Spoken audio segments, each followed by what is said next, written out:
Бүгін жас ұстаздардың құзыреттілігін жан-жақты дамыту мақсатында жаңа Қазақстан, жас педагогтардың рөлі, жас маман, жаңа қадам, жас педагогтар облыстық екінші слеті ұйымдастырылды. Слетке облысымыздың 50 жас талантты, белсенді педагогтары жиналды. Слет бағдарламасында психолог пен тренинг, оқыту тренингтер, кешкі қонақ, концерттік бағдарлама қарастырылған. Слет аясында облыстың жас педагогтары бір-бірімен танысып, тәжірибе алмасады. Ұйымдастырылған секция жұмысы барысында көптеген жаңа ақпаратқа ие болады. Тренингтерді өткізуге білім беру саласының майталман, білікті, кәсіби мамандары шақырылды. Кешкі қонақ кеші барысында жас ұстаздар арнайы қонақтарға өзекті сұрақтарын қойып, пікір ой алмасты. Кештен кейін жас педагогтар үшін ойын-сауық бағдарламасы ұйымдастырылды.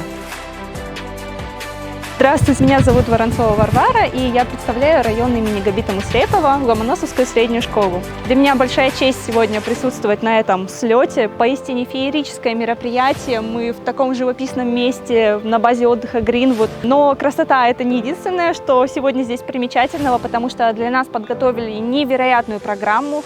Были проведены многочисленные мастер-классы. Сейчас проходит дебатный турнир. Мы узнали очень много нового, познакомились с весьма выдающимися личностями нашей области. Просто куча эмоций, куча новых знаний, советов. Бесконечно все конспектировали, запоминали, подписывались в Инстаграм. Это прекрасный опыт и, конечно, это огромный стимул для всех педагогов нашей области. Да, в принципе, здорово, что в Казахстане делают такие инициативы, потому что, представьте, мы больше не какие-то безымянные солдатики в системе образования, мы люди, которых уважают, для которых делают такие условия, такие слеты. Наконец-то мы получили признание, и это очень здорово. Теперь новым лицом Казахстана становится не поп-звезда, а молодой педагог. Это прекрасно. Міне бүгін жас мамандарға арналған слеттің бірінші күні өтіп жатыр. Осындай кереметтей Гринвуд атты демалыс орнында табиғат өте керемет, және осы жас мамандарға арналып осындай ұйымдастырылғанына өте қуаныштымын. Яғни бізге дебат, тренинг, түрлі осындай тәжірибе алып жатырмыз. Сондықтан жыл сайын осындай бізге жас мұғалімдерге арнап осындай ұйымдастырылып отырса, өте тиімді және барлығымызға бір тәжірибе болады деген сенімдемін. Мен Отепова Камила Сакеновна, Қызылжар ауданы Соколовка орта мектебінен келіп отырмын. Осы жас ұстаздарға, жас мамандарға арналған «Жас маман жаңа қадам» атты форумға келгеніме өте қуаныштымын. Бүгін осы форумның бірінші күні өткізілуде.